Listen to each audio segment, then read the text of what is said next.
Does anyone know what Katie is doing? Do you guys know my Tony-winning song I just sang? Spoiler alert, I saw Wicked today. All right, give us the quick review. 10 out of 10 would recommend. Wow. It is 3 hours. There were no show times I would have liked to go to, so I went to a 9 a.m. one.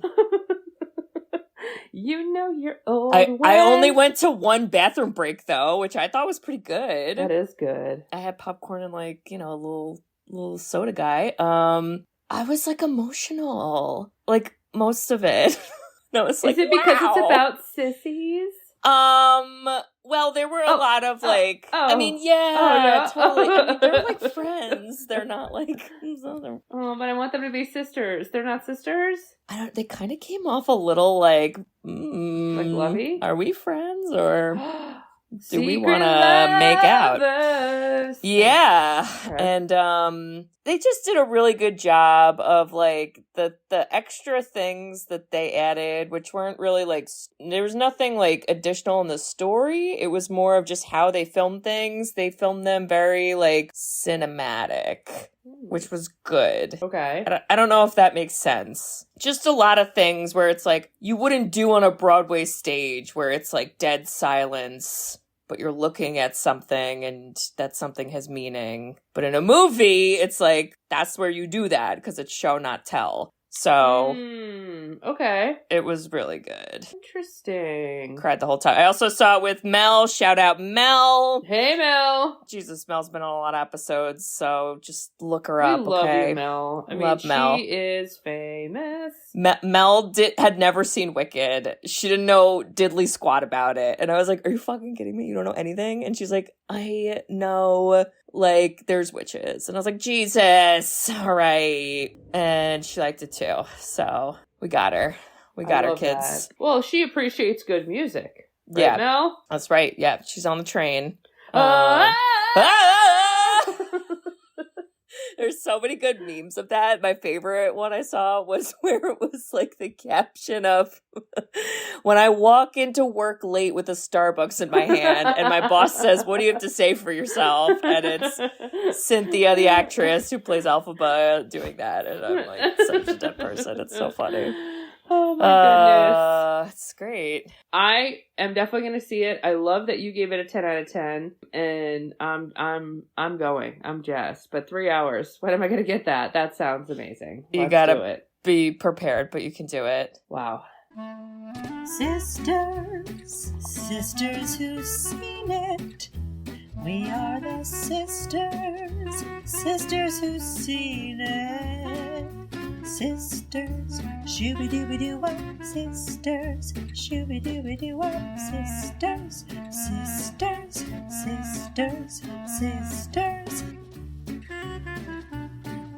sisters who've seen it. Hello! Was that your Boston accent? I tried. Hi, how are you? I haven't get yet. your Dunkin' Donuts cup, alright? Yeah, there was a Dunkin' Donuts cup spotted. There needs to be a Boston drinking game. Multiple for this movie. Dunkin' Donuts. Every morning, Ben Affleck anytime Dunkin' Donuts. Anytime Ben Affleck is on screen, you take a sip, because Boston. Yeah. Wow. Welcome back, listeners. I'm going to introduce ourselves, because we're not in Boston. I could do that. That was better. That was better. I can't do accents. But we are the Sisters Who've Seen It. Hey. The podcast where two sisters who are not movie critics look back on some of our favorites throughout the years through a psychological, ethical, and familial lens. I'm Katie. I'm Bridget. I was yawning. I'm sorry. I'm Bridget. Oh my God. I'm here. And, that's an emotional quote.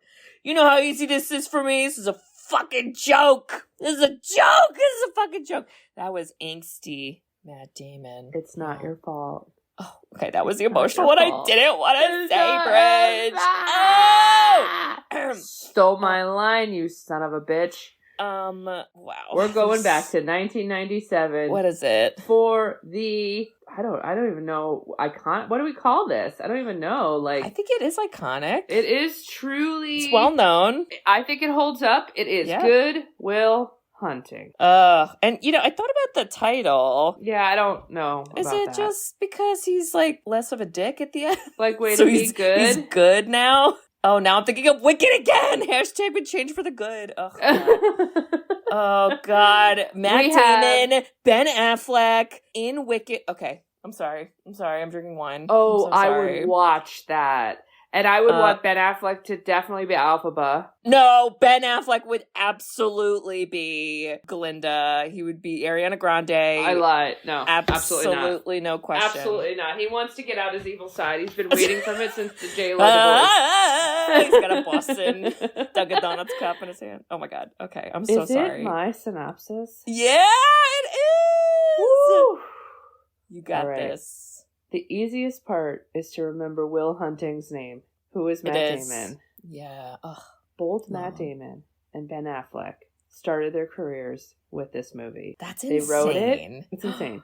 They wrote it. I cannot believe how many fun facts I read about on how they got into selling it to a studio and how they kind of rose to fame and how they got all these kind of brilliant actors to play in this film for their first one is like insane. Yeah. And, at the time they were young 20s, so they look like baby faces. They do. They're like playing their age, yeah. The whole movie is centered around South Boston, which is very much where Matt Damon and Ben Affleck grew up, and also Casey Affleck is in this. And their fourth buddy, by the way, is what's his name? He was in Dazed and Confused. Cole Hauser, is that how you say it? Who's also Rip from Yellowstone, if you ever watched that series. Oh, I don't. Which is like, he's an amazing character. But he's still getting work. Yeah, but he was I was like, oh, I'm putting two and two together here. Oh! And this crew is, Southie Boston through and through, and they hang out a lot, and they drink beer a lot, and they're just kind of being young and dumb in their 20s in 1997, which is like, the world is your oyster. But they're troubled in the sense that they keep just beating random people up and getting arrested, and boy, do they. Having kind of shit jobs because they keep losing jobs, and, I would say that they're stereotypes for whatever the version of white trash in Boston is, right? And so, but the whole movie is this kind of dichotomy of class because Matt Damon is a janitor at MIT. Now, fun fact, Ben Affleck's stepmom and dad were janitors actually at Harvard. So they used MIT instead of... They were janitors. Were they doing math problems? I don't know, but... In between mopping? But okay. He is qualified to have a janitor. Well... okay, he could go to we his love stepmom it. and dad. And the whole thing comes about that Matt Damon is this genius. He is an utter genius, beyond his years, the Albert Einstein of 1997, and... There was an equation outside of a room that he solves. I feel like A Beautiful Mind. I feel like there was like a series of like, genius men movies that had equations to be sold or solved, and they blew people's minds. So the professor said, who the hell solved this? And then he found out it was Matt Damon. He was like, oh my God, and became... Katie, quite obsessed with Matt Damon. We should go into that. I mean, and that is Stellan a lot of people Skarsgård. Needed a chill pill. Yeah, I wrote Bill Skarsgård, and that's incorrect. This is the Mamma Mia Skarsgård. Yep. He was... Yep. Yeah, that guy. He's great. So he was great, and he was basically became his unofficial mentor and took him under his wing, and instead of him being sent to jail or prison, he said, no, you can work with me, and you're also going to see a therapist, and that enters the delightful Robin Williams. I can't. Amazing. Sean Maguire. Unbelievably, my therapist, Robin Williams. I want you to be my therapist. I love you so hard. Respect. So hard. Oh God, I miss him. And he has to essentially go week to week to both the therapist and do kind of volunteer quote unquote hours of solving insane math equations. Doing math. And basically like the professor gets a hard-on for how smart he is. And it's a weird plea deal, yeah. All the while, he's doing a lot of, like, inner work because he basically got, like, a lottery ticket to then get access to amazing jobs. And he basically is getting, like, MIT cred to get exposure to get out of his Southie Boston life where he's like a janitor, construction work or whatever. And so we see him kind of, you know, change the course of his life on what he wants to do. We meet Minnie Driver. I love her. Is just so fun and stunning, and he falls in love, and then that takes twists and turns. And I think at the end of the day, it's a story about what do you want to do with your life and potential and not being afraid to fail. Yeah. How'd I do? Good. Wow. Wait, do you have a one sentence as well? I know you just did many sentences. You know, I'm kind of annoyed because I'm looking in my notes app because I'm like, where is it? So hold on. I do. But it's not popping up on my computer. Okay. Oh, I know why. All right, you ready? Yes. Matt Damon stars as a young, headstrong, working-class genius who is cleaning the floors of America's top university and failing at life until he meets a psychology professor, Robin Williams, who may be the only person who can reach him. Oh, wow. They bonded. They fucking did. Jesus Christ. Let's get into it! You did say this when you recommended it last time. It's got fall vibes. And I'm literally looking at the movie poster and it's like Matt Damon, Robin Williams, just beautiful foliage. I mean, stunning. The background is lovely. Matt Damon does have a Jonathan Taylor Thomas haircut. And it's the 90s, so it was in. They all did. It was in. I gotta say, it's been years. And maybe I'm wrong, and maybe someone is gonna immediately send an email and prove me wrong when I say this, but I feel like Matt Damon has stood the test of time of not being like a problematic actor, dickhead. I don't know. Knock on wood. Or, I mean, like... No, I haven't. I mean, he was in We Bought a Zoo. Like, what? He can't be bad if you're in that, you know? To me, he seems, you know... Okay, so part of where he got the whole, like, classist story from is he went to Harvard in real life for a semester. Oh, damn. Took, like, a screenwriting class, and instead of doing the assignment, he wrote, basically, part of Good Will Hunting. Ben Affleck was already in LA and was like, fuck Harvard, come hang out here. And he dropped out. And so he always had this, like, kind of insecurity that he could never hang with the elites because he never had a degree. But he got that close, you know? And so I do think there's, like, a lot of things in his life have mimicked this movie, which is, like, you have a gift. Yeah. You can choose to use it, but... you need to be prepared to be on stage, and that usually means be criticized. And so, I don't know, like, it wouldn't surprise me that he's, like, not a shithead, because a lot of the stories about him seem to just kind of be, like, an average dude. And that was my biggest takeaway from this movie, which was, oh my god, this is real people. Yeah. In real houses. Yeah. With real faces and real dialogue. And not...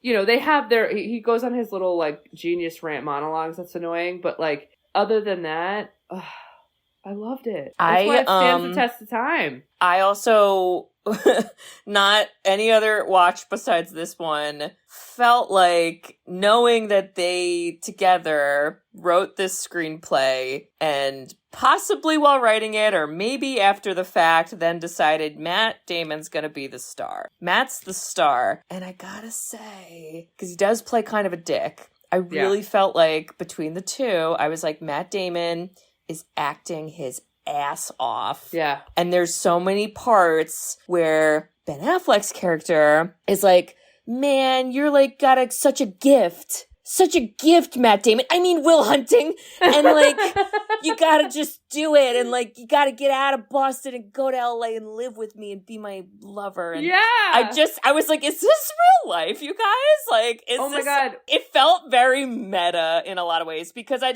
felt like Ben Affleck, I think he is a good actor. But in this movie, I was a little bit like, you feel like you're maybe playing yourself. As you might have been at that age. I didn't feel that way with Matt Damon, though. Like, Matt Damon, I was like, no, Are you ready to add a little cherry on top? Oh, God. Matt Damon was actually dating Minnie Driver during the filming. Oh, my God, scandal. Did and then they move to California together? Wait, and then there was a scandal because when they won for Best Original Picture. Screenplay. Screenplay, yes. Oh, and that's there the best was Oscar category. a shot that goes to Robin Williams and Minnie Driver sitting behind Robin Williams, and they're thanking Robin Williams and Minnie Driver, and she looks like sad. And everyone kind of criticized her, like, why are you fucking sad? And she's like, Matt Damon broke up with me, like, 2 weeks before this award show and came with his new girlfriend. I'm like, fucking rude. Okay, there's the, like, okay, you're not perfect right there, I don't think he's perfect, but I don't think he's like Harvey Weinstein. You know what I mean? Yes, like, which let's this mention is a Miramax. This is a Miramax. I gotta say though, for a Miramax, the bar is extremely low, but so low. We did not see Minnie Driver's boobs, I was like, that's a win. For a Miramax movie. We didn't. No, we didn't need to. But that's why I was like, thank you so much. All right, let's get into it. One of the first notes I have, which this is a fun trivia. I would have never gotten this right if this was a question. Music was done by Danny Elfman. What? Hello? How did they get Danny Elfman? They got Danny Elfman. He's writing beautiful, soulful, background music with no lyrics. Yes. Danny Elfman. So it's great. And then immediately you see Matt Damon and Ben Affleck in a tracksuit. And I just... The tracksuits? I'm waiting for the fashion break. The Real Housewives could never be. The hair gel. They could never be Ben Affleck. Velour tracksuits. With a Dunkin' Donuts cup and a slicked back hair. And it was so just the right height. It was a little too high, but not enough that he was on Jersey Shore. It was like, oh, this is not Jersey, it's Boston, and it's a little different. Little bit. Teensy. I loved it. And they all, drove around, which really gave me... Which I know is a totally different vibe, but it gave me 8 Mile vibes, where it's 4 dudes just always driving around and going to bars and driving around. And nobody has a car, so they're always just driving around together, See, and these guys didn't have guns, but they would jump out of the car and beat someone up. And so the line is right there. I had questions, but I love that he beat this guy up because in kindergarten the guy was mean. I was like, sir, aren't you 22, sir? So that's a clue number 1 that we need some therapy up in here. Okay. So you mentioned Casey Affleck. I just want to say it now. He's a horrible person, right? He's a horrible person. And I was like, why does he have so many lines, Ben? This is a question for you, Ben. I know. Are you listening? It's definitely for Do Ben. You click subscribe? Because I don't like it at all. Yeah. And I did feel not every minute of the movie, but more minutes than I would have anticipated. It was a little sexual references often, all the time. Because he jerked off upstairs in his mom's room. That was one. They talk about sex all the time. Yeah. Minnie Driver does a weird joke about jizz in her mouth. Yeah. And then even Stellan Skarsgård, who's a professor, there's ethics, sir. He's hitting on undergrads. Yeah. And there was one girl that he was like, hey, you want to hang out later? And I was like, are you gonna be arrested? What do you mean? I can't. What? I mean, you could tell a little bit it was written by 20-year-old boys. Not every second, but some seconds. All right. And I just had to say it. Agreed. And the first moment we see Matt Damon as a janitor, as he's in the halls of MIT and people are rushing by. And I thought to myself, I don't think I've ever seen a young janitor. No. Well, have you ever seen a young janitor? I have. 20-something janitor? Okay. Yes. But I work in a school district. So there's more readily available janitors. And sometimes school districts will employ former students who have some disabilities. Okay. Yeah, you see where I'm going? Okay. If I saw a Matt Damon, I would be like, hey, how you doing? I mean, that'd be kind of a hot love story. You're coiffed of hair, sir. Are you saying you should put an insane mathematical equation outside your desk to see if you can entice the hot that's janitor. how I find my future janitor husband, who needs therapy, wow. And it's only like Goodwill Hunting quotes for someone to like fill in, you know? That's the plot of Goodwill Hunting 2. That's just, it's a love story now. Get over it, guys. I love, and the dialogue, by the way, is so good because it feels real. Yeah. And they say, so they got an R rating because they said the word fuck like 145 times. And I thought, this is how I speak, and I love it. Yeah, you know, that's like an appropriate R rating, I think. Yeah. But the whole professor being kind of like, as you know, Katie, I live a professor life, and like, I don't know. Maybe the students could say other things, but like, I don't know what professor in 2024 is being at all flirty with any student ever, because your ass is like fucking gone. I mean, like, I'll call the police on them myself. All right, because I'm not about it. I mean, they're over 18, so it's just like creepy. I don't like the power dynamic. I don't like it. Yep. I don't like it. But Miramax, when we meet him, he's like, I'm a prestigious math professor because I won a math award. Math. And anyway, there's going to be a problem I put on a board. He knows the answer to the problem, question mark, or he doesn't know the answer? He does know the answer. Okay, because I wasn't sure, and then I had questions. So he puts this problem up, and then he's like, whoever solves it. And this, I think, is what most people know about this movie, is this part of the plot where, yeah, Matt Damon with a JTT haircut, just fucking drawing on the chalkboard, doing math, because he loves math? Wait, let's his type of genius sure is in math, but it's also in all these other subjects because he's got a good memory. He's got a photographic memory. Explains it, yeah. And like Minnie Driver at one point had like an organic chemistry thing she had to solve, and he like solved it on a napkin. So she's like, "How do you fucking know all this?" And he's like, I wrote this screenplay and I'm starring in it, so I'm gonna be fucking brilliant. Yeah. Can you imagine if more women did that? If we just all like wrote ourselves, like just fucking. We can. You know, we should. There's still time. Okay.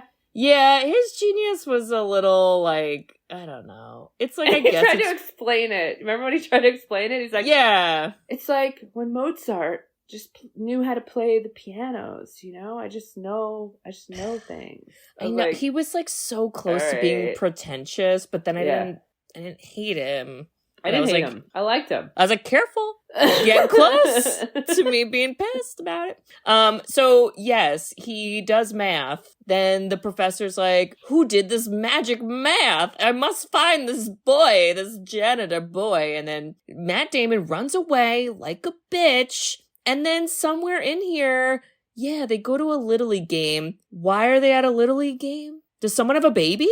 I didn't understand. At first I thought, okay, they're townies. This has to be a nephew. And I'm following. And then all of a sudden they look at each other like, you want to go get food? After they like say that some girl's ass is hot. And I thought, wait a minute. I thought it was like, is someone's child. Is this just for fun? Because that's weird. Not a good look. No. That was probably a Harvey Weinstein recommendation. I would have believed. Like, hey, hang out at the kids' baseball game. Don't ask questions. Yeah. So. But this is what leads them to, while driving a car, they... The only time we should be emergency pulling over the car is to save a dog, or there's free money on the ground, or someone needs help. We should not be doing it to jump a guy in public, broad daylight, and then get arrested. Because that's what we do. Mm-hmm. What? Yeah.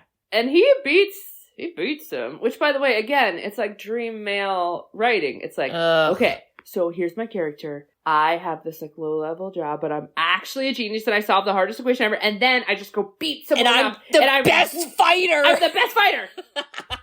I can beat up a guy taller than me. Also, I'm tall. Don't worry. Ben Affleck hangs around and talks about how awesome I am. But like, I believed it. I liked it, Will. I liked it too. Oh, God, did I like it. What I didn't like, mainly because it was like a little too real, and I was like, it will never be okay, but it's also America, is how, Will Hunting has a crazy record against him, and he's arguing for himself in court, and then the professor busts in, and the judge is like, absolutely not. You're gonna have to serve time. But then let's just say it, the white professor who has privilege and power gets a ridiculously stupid plea deal for the white guy who shouldn't get a plea deal. And here we go. And I was like, the fact that he's alive, he fought a cop. Yeah. The fact that he's alive. So, the privilege is privileging. The P is capital. Oh, and in here we did meet Minnie Driver because Ben Affleck, they were in a bar and Ben Affleck tried to hit on her and her friend and they were like, nah. And then this fucking guy, Bridge. This was an upstander moment. This is how we upstand. You don't jump them on the basketball court in front of the preteens. No. You shame them with your words. This is how you do it. This, snooty Harvard guy, or MIT, where were they from? MIT. Yeah, MIT. He was like, you're stupid, Ben Affleck, blah, blah. And then Matt Damon literally materializes out of nowhere. And he's like, don't you ever fucking talk about my Ben Affleck like that. And he just rips him to shreds and is like, you're not as smart as you think you are. And you paying all this money for an education, but I already know all that stuff. I don't have an education, so who's the smart one now? And I was like, oh. That held up. I was going to say, I'm like, God damn, that's still a valid argument. In 1997, he's like, you're going to pay $150,000 in 1997. I'm like, I don't even know what that is I now. have a 2-year-old. Is college going to be like $500K by the time she goes? Will she even go? Oh, no. But just let her watch Good Will Hunting. And then that's fine. Laughed so hard at that part, and it was really great. And then he does the line, because Minnie Driver's, by the way, this is a great move of what she did. Okay, Bridge, I'm not kidding. I was like, should I bust this out? I think I might. Yes. I might do it because I loved it. I loved it. You're an idiot. She goes, I've been sitting over there. You didn't ask for my number. You're an idiot. And then he does the line where he asks, like, do you like apples to the guy? Oh, God. And then he shows the phone number and goes, how about them apples? And listen, I know it's cheesy in a movie, but if you did that in real life, that's funny as hell. Yeah. And again, we're not punching anyone in the face. So it's a win. It's a win for us all. I love it. And it was great. And then, since then he kind of like stays connected with her. But basically the professor is like, hey, Matt Damon, I know Ben loves you, but so do I now. Because you're smart and you're smarter than me. And I want to use your brain to solve math problems that nobody solved before. This is where I kind of little bit wish our sister Mary was here because I was like, we have a phone a friend, Mary. Well, how does it work when you do quantum physics? Can you help us, Mary? Thank you. Do you think Mary just walking through her grad school is just like solving math equations as she like walks to class and then she just walks away and is like, I'm brilliant, I'm Matt Damon. I just don't understand. I guess for me, I'm kind of like, math, it like has to be practical, right? Otherwise it's just random numbers. So what practical things are we trying to achieve by doing math here? Oh, that's what I didn't understand. Not the person to ask. Okay. Here's what I say. I used to joke at work with this. When it comes to math, I know nothing. But if you put a dollar sign in front of it, I'm fucking Will Hunting. I'm locked in. Brooke's doing the math on the chalkboard for the money. Then we fucking let's go, bro. But like I don't get it. You know who else would be great phone a friend? Our cousin Scott. Oh, Shout out Scott. He would probably be like, I guess I don't know. I don't know theories. I don't know how it works. Well, because like you said in your synopsis, it's like this professor really does develop pretty strong hard-on for not Matt Damon as a person, but like his like intellect. And he kind of is like, he's so brilliant and like gosh, like, just imagine if Albert Einstein was like a janitor, scoff, like, that's crazy. And I was like, I guess, but also, like, what world-changing thing are we doing right now? Because there's a lot of lines and some dots.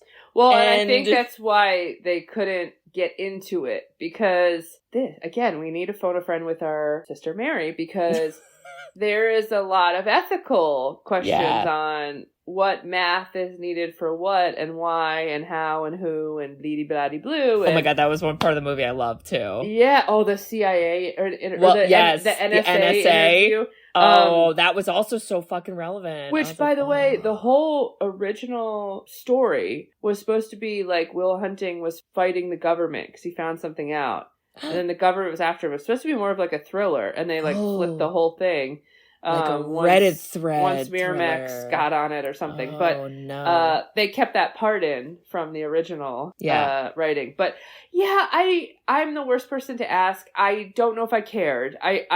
I only cared when he started setting him up with jobs. Yeah. And then I was like, okay. Like, so he's just going to make a lot of money? Because I'm with you. I'm like, all right. I don't get it. But it also feels like if he goes and gets a job, then he's not going to get to hang out with you and do math. Yeah.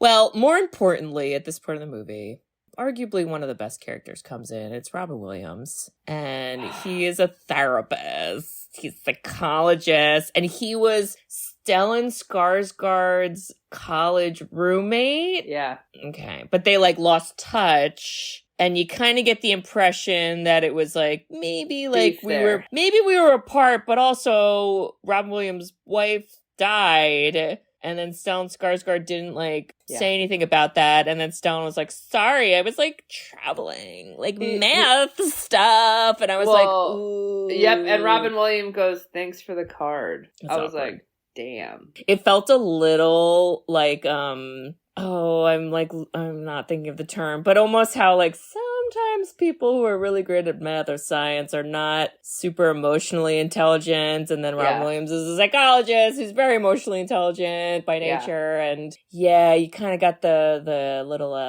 headbutts between them right off the bat. Well, and their priorities were different, right? Yeah. Like, the coolest thing about Robin Williams' story, where he would gush over his wife and his life, and is that he basically said, like, I chose a different path, and it's not the external accolades, like, you know, Skarsgård professor or whatever, and the world might think less of me, but I had this amazing life. Yeah. And, so I think they had to really show their friction, because that was why Will loved him, because he was fighting the same battle, but came from like a different, foundation, so to speak. Had a little more privilege than Matt Damon. Well, and his Robin Williams goal from like the psychologist standpoint is like, I'm here to like do counseling. Like, we're here to do therapy, and like there's no timeline for therapy, and like the goals in therapy are dependent upon the person. It's not what I want, it's what the person wants and what they're willing to get to, and go team. And then Stellan was like, but math. And I was like, oh my god. Robin Williams says a really fucking funny line. I'm so sorry. I just have to mention it because It's like a psychology joke. He's like teaching a class and then it ends and he goes, next week we'll talk about Freud and why he did enough cocaine to kill a small horse. Tell us, Katie. I'm assuming because he was obsessed with, weird shit like buttholes and oral fixations. So, that guy needed cocaine, I think, but. Got it. There were psychology jokes. And I do gotta say, I've always felt this way about this movie, and I came out of it still feeling the same way. I love how he's portrayed. Like, I love the therapist that he's portrayed as in this movie, because I think he's portrayed as, like, a pretty good therapist. He's a great therapist. Because there's a part where, like, the professor is bringing Matt Damon to all these different therapists, and, like, those therapists felt very, like... stuffy. Well, and very, like, stereotypical movie, TV therapists, where you're like, that's actually not real life, but whoever wrote this has never been to therapy, so they don't know what's happening. So that's what you think it is, cool. And those did not work out, thank God. Because if I had to go through a whole movie of, I don't know, any of those people would be bad. I could never, like, have a therapist like that either. Like, a super stiff one, you know? Yeah. Well, and then when Matt Damon's, like, just making fun of them, I was kind of like, I mean, fair, you know? You can't take the heat out of the kitchen, as they say. Get out the couch. Get off the couch if you can't upholster it. Yeah. And I think the cutest thing was, like, the little nicknames they had for each other. Like, first it started, like, Beefy, and it was like, Chief. Yeah, Chief. Yeah, let's step up, Chief. And then by the end of the movie, it was like, good luck, son. I was like, yeah. Relationship, rapport building. Wait, fun fact. I don't know if I said this yet, but Robin Williams just does all the ad-libbing because he's Robin Williams. Fucking God. And one of the things he just made up, and none of them knew where the hell he was going, was his whole jokes about how his wife farts in her sleep. And so that's, like, why you see Matt Damon, like, lose his shit. Because I love that. He just, like, made it up. And people even say if you pay attention to the camera's, like, shaking because the cameraman's laughing so hard. And I bet he was just... Ben Affleck spills his Dunkin' Donuts off screen. Oh and God. He also came up with the line at the end where he said, bitch stole my line. Stole my line, yeah. Yeah. And I was so like, wow. Good. He's so good. I love seeing the, like, rapport building because there's definitely a lot of that, especially with a person like Matt Damon's character, because, I've worked with kids like that, and usually they have probably some diagnosis, a little oppositional defiant disorder. Okay. Wow. She dropped it. But yeah, they're not going to open up easily, and it can take a long ass fucking time, and that can be annoying, and they might lie to you all the time. Rob Williams chokes him out for the first time. I thought that was fucking great. It was I don't think that's part of normal therapy, right? You know, choke out your patients. Not great. Would not recommend. You might get sued. But I liked what they did with that because the reason he does that is because there's, like, a painting because Matt Damon doesn't want to talk about himself. So he's, like, either talking about the other person in front of him or he's talking about other shit so he can avoid talking about himself. Again, we got to build a rapport. And he's like, this painting, you used all these colors that makes it seem like you're super depressed and blah, blah, blah. And then he's like, your wife, like, left you, like, you, blah, blah. And then he's like, don't talk about my wife. And then he keeps talking about his wife because he's pokey. He's a pokey guy. And Robin Williams chokes him out. And then I love how then they see each other again. And Robin Williams does not apologize, which I was kind of like, that's fine. But he basically is like, you know, I thought about what you said, and you're just like a kid. Like, you're literally a kid and you don't know anything about life. And he takes him to the bench. Oh my God, I loved it. I love a psychology field trip to the benches in the parks. It's great. I mean, but it was this movie was like a constant thinker because he said, you know, I feel this way in my life, but he's like, you can read whatever you want about the Sistine Chapel, but you can't tell me what it smells like. Yeah. I was like, ooh. This is a good empathy building moment where it's like, just because you think you know something doesn't mean you actually know what it's like or what it feels like or what it means for other people who experienced it, which might be different. You're going to learn today. Yes. Well, and it was very cute too that he had just met Minnie Driver because then there's like a cute little love interest and she's clearly a catch. And, you know, they have this like cute little thing going and then he screws it up. So, you know, that also was good that Robin Williams got to be like cathartic in his own experience and why like love's worth fighting for. Yeah, because it definitely like the movie turns more into like, Will Hunting literally has a lot of trauma, but more importantly, is he gonna end up with the girl? And I was like, fine. It's a little 1997. I was like, it's fine. He says a line, Rob Williams, where he goes, I doubt you've dared to ever love anybody that much. And I was like, ooh, damn. Yeah, because Matt Damon, it's like the next time he hangs out with Minnie Driver, he tells her a lie. I'm pretty sure it's a lie. Where he says, I have 13 brothers. 12 brothers. 12 brothers. And he's lucky 13. Yeah. Okay. And then she's like, that sounds like bullshit. Say the names. But like he does. And I he was does it twice. I know, but see, this is where it's like, oh, but if you have a photographic memory, it's probably really easy to lie also because you can like stick with the same bullshit. Yeah. But he had kind of this moral superiority complex, like when he couldn't figure out what he wanted to do, right? Yeah. So, and this is actually like, go back to our League of Our Own episode, okay? Oh. Because fucking Dottie's got the talent, but Kit's got the heart. Wow. And it's just a lifelong struggle. And, did Dottie drop the ball or not? Yeah. She absolutely did for her. She loves her. He kept getting told, you're brilliant, you can do anything you want, you're brilliant, but he was kind of like, well, I don't have, like, the heart in it. And so he was always grabbing at straws, so to speak, into what do I have the heart for? And I've never actually thought about it because, I thought I would just, like, live here my whole life. And out of every person around him, the assistant to the professor who was getting ignored and being the coffee person, I was like, damn, that sucks for you. That guy looked like, Phil Collins. What? Why did he look like that? I'm so sorry. Okay.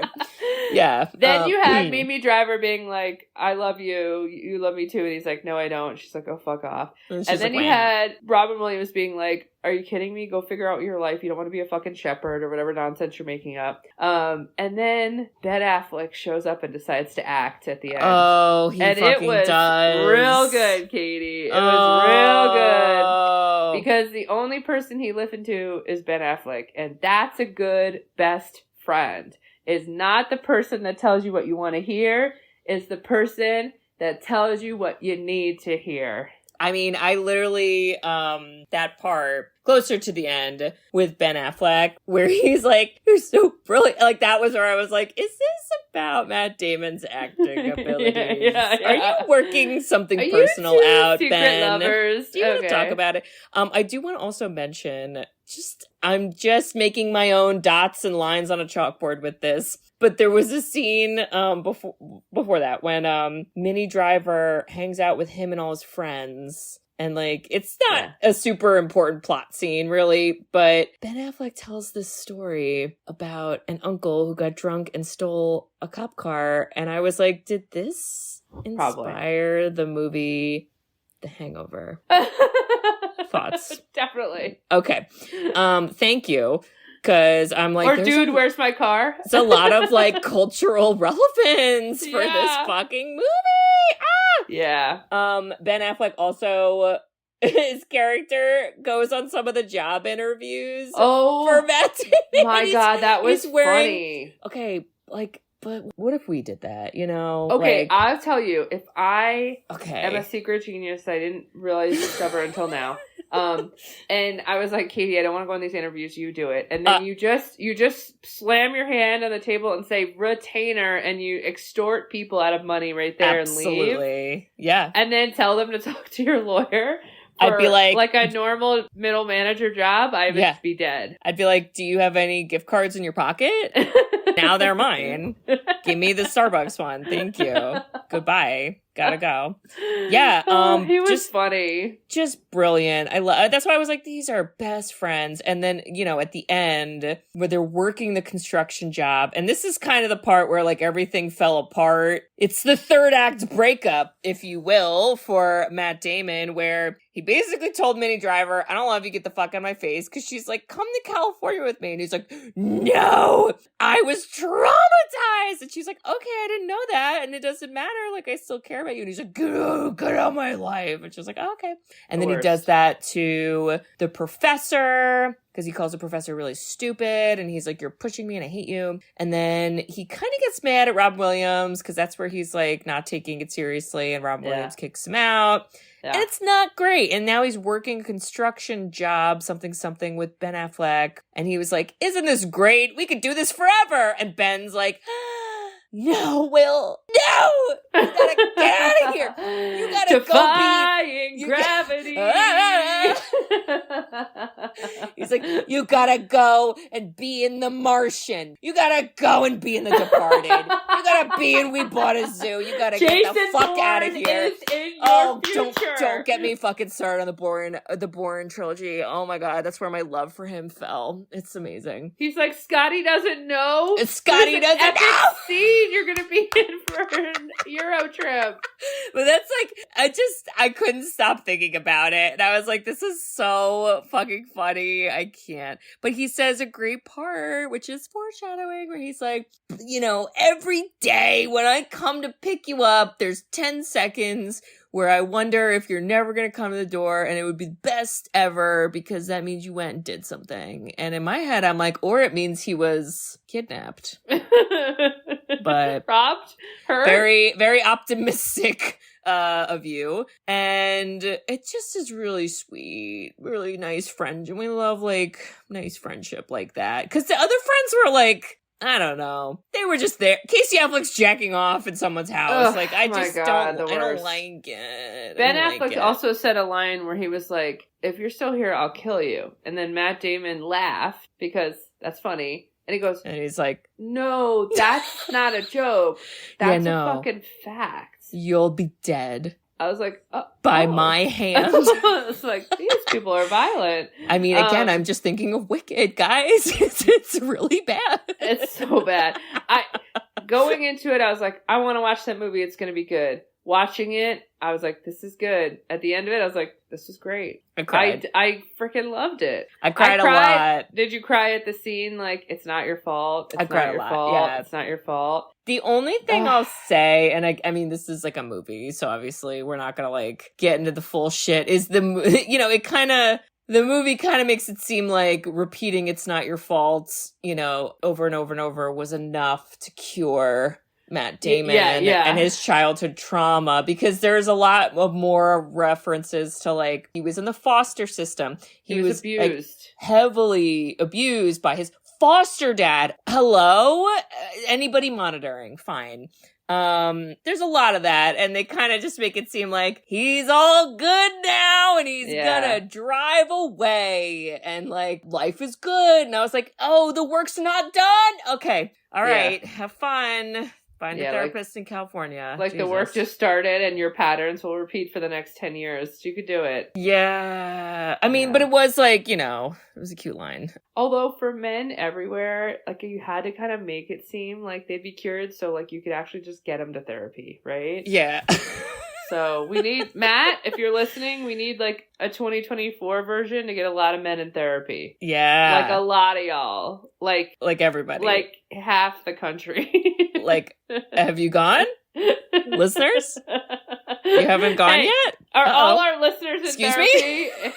If not, better be. Hang up. Get or out hang of here. I don't know. Just kidding. Click Press like, pause. subscribe, but then also go. Oh, God. I gotta say, and then, he drives off to, I guess, California Minnie Driver. If I were her, I don't know if I'd be hanging around for him, but it's the 90s. I don't know if I'd be hanging around for him either, because he's kind of a dick, but you know what? Yeah. If somebody drove like all the way to California, I'd be like, I mean, we could go out to dinner. Like, that's fun. Yeah, I'd be like, you buy the dinner.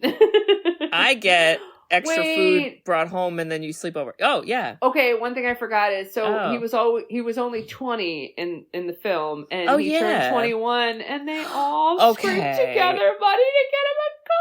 I mean, that was really sweet. And again, in my head, I was like, Casey Affleck definitely did not want to do this idea, but like Ben peer pressured the other friends. So it's fine. It's cute. We love it. It's really cute. Okay, we did it. Bridge, would you watch or don't watch? Absolutely watch. It's good. It's so good. You just want to hug Robin Williams, and you want him to hug you back. Oh my God. I want him to tell me it's not my fault. It's not your fault. It's not. It's not your fault. It's everyone else's fault.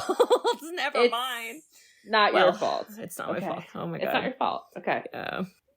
So would you watch it or? Yes, all right. I would watch it. I do want to see the Wicked cut where did you say Ben Affleck is Elphaba? He's got the green face. But he's not defying gravity. He's just, in this movie, he's a little more Galinda. Maybe he's Furio. Oh, who knows? Wow. Casey Affleck's definitely Bach. Don't get me fucking started on that shit. This sounds like another language, but I'm sorry. following. Okay. All right. Well, Bridge, guess what? What? It's my pick. Let's do it! We are in the month of December. Which We did it! We did it! It's holiday season. Oh, yeah. Holiday season. I did Go put to our up... Love Actually episode because it No! is the best. Not that one. I did put up my Christmas tree. This is my little tradition. Whenever I put my Christmas tree up, I always put on our holiday favorite. Should have won an Oscar, but it never did. It never will. Jingle All the Way. Respect. God, I love it. Put that cookie down. No. Okay. This is another holiday movie, and this is arguably the holiday movie that I feel like people either love or are sick of and hate. Oh. And it's definitely overplayed. That's like an understatement. It's one of the few holiday movies we haven't done yet. Okay. It came out in 1983. I would not have guessed that year. Rated PG.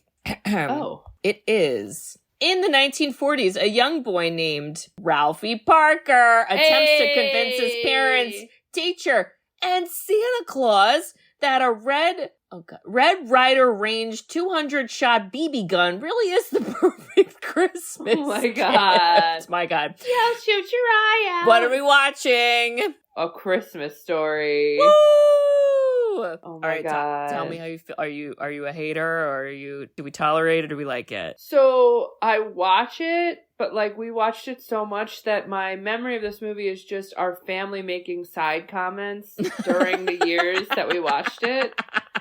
So like the line with the mom where it's like my mother never had a hot meal. Literally, mom would always laugh way too hard at that, and she'd be like, "That's me." I'm like, "Oh no." We're like, "Oh jeez." Yeah. I always think of where it's like, I can't put my arms down. And I'm like, that's real sometimes in the winter. Oh boy. We got to get it over with. I mean, what are we on, year 70? Like, we got to get it over with. It's year 4, Bridge. Don't be crazy. Long. We would have graduated high school. All right. Defying gravity. Well, wait, I'm just realizing, like, goodwill, like a will to live, like the goodwill, like you're hunting for the goodwill to live. Yes, Katie, if you were hunting for the goodwill to live. Oh wow. Yep. Okay, and you needed somebody to be your Ben Affleck. Okay, I would absolutely drive you everywhere. I would bring you Dunkin' Donuts. Oh, thank God. I would pick you up. I would put Bear in the trunk. Wow. Okay. Shout out to the GoFundMe for Bear. Oh, okay? yeah, I didn't. Oh, yes. You can have a moment at the end to talk about that. I will do that. But that's, I'm going to do that, which is just give you coffee and pick you up. I love you. I love that. I love you. And, Bridge, I just want to say, if you, oh gosh, what the fuck are you doing? What are you doing that's not annoying? If you were getting, like, bullied at a bar, you're just trying to, like, live your life, and someone's like, that is you. I went to Harvard. I'm gonna randomly materialize. I won't punch anyone, maybe, but I will shame that person, and I'll just go on and on and on, and maybe I'll pull a little Robin Williams, and I don't know, maybe I will choke someone. Maybe.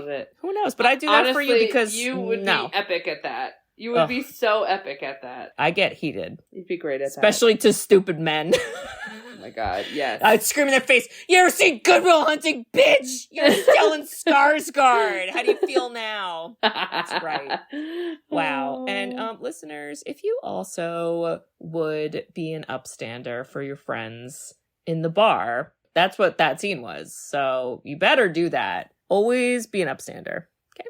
If you do that. And if you think that just Ben Affleck equals Dunkin' Donuts equals Boston. Doesn't equal J-Lo right now, but maybe will. No one knows. And equals Matt Damon. And if you think this movie is like, really emotional and like, should they wear green and pink colors? Yes. And sing. Yes. And fly on brooms. Gravity! Okay, we've lost the plot. We've lost the plot. If you think all that, you should write us a review. Woo! We love reviews. We love written reviews. You can review us on Apple Podcasts, along with some other podcasting apps. And we also have a website, sisterswhoseenit.com. On our website, you can request a movie. So there is a form you can fill out. The request goes on the list, and we look at the list every now and then, and we will do it eventually. We're in the winter months. All right, it's cold. It's cold. Okay. Baby, so it's cold outside. You got chilly movie recommendations? Send them our way. Let's do it. And Bridge, what else can they do on our website? They can they can give us money. Woo! Okay, that's it. Give us money. That's it. And we could use it. And do you want to talk about your GoFundMe? Oh, and there's merchandise, and get it now before the holidays for your friends. Okay, enjoy. Yeah. Yes, listeners, if you follow us on any of our social media, I have hijacked it intermittently, but my dog Bear, who has definitely been referenced on this podcast, I think his picture's on our website, or it used to be, I don't know if it still is. Him and Penny Pingleton, which is his cousin, Penny. Yeah. Bear, unfortunately, had to have a pretty serious surgery, and he's okay, but my finances are not. And so I did bite the bullet, and I made a GoFundMe that has been shared out. So if anyone is in a giving spirit, or even if you are like, hey, I can't give, but I can share, it means a hell of a lot. Because I gotta say, from the time I've had it up till now, I've been emotional for lots of reasons, but honestly, the GoFundMe has made me very emotional because it's like really amazing to see how kind a lot of people have been, and some people I don't even know, and that's really, I have no words to say thank you. So thank you in advance to anyone willing to donate or share, and yeah. Did you see my girl Shannon gave you money? I did.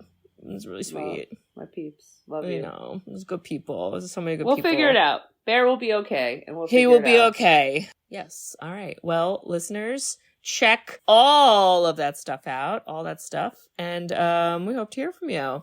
All right. Well, we'll see you all next week for A Christmas Story. Ralphie. Oh, he had yellow eyes. Oh, God, there's so many lines. Let's buck the cut, have it yet, and have some Dunkin' Donuts, all right? I'll see you later, all right? Go fuck off. Fuck yourself. Go fuck yourself. Fuckity fuck. Love you. Fuckity fuck. So good at that accent. I love you. Goodbye. Bye-bye. I love you. I love you. Thanks for tuning in to Sisters Who Seen It. You can listen to us on Spotify, Apple Podcasts, or wherever you listen to podcasts. Check out our website at sisterswhoseenit.com, where you can email us, request movies to be reviewed, and keep up to date with all things sisters. Also, make sure to follow us on Facebook, Twitter, and Instagram. See you next week.